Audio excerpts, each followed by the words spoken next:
Hi, my name is Chelsea from SIB Visions, and today I'm going to show you how to sort your data.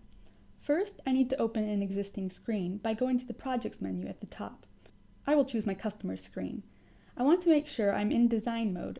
I can confirm this by seeing the Finish button or clicking on an element to see if I can make changes. Now I can get on with the sorting.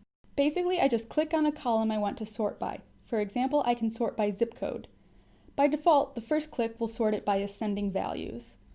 I can change that by clicking again, which will then sort by descending values. To reset it back to the unsorted, I just click a third time. Sometimes I may want to sort by more than one column, such as zip code and address.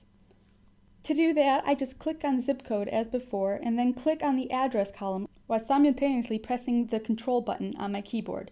Now my table is sorted by zip code and subsequently address, which I can also change the order alphabetically by clicking again. And that's it. That's how you simply sort data. Thank you so much for watching.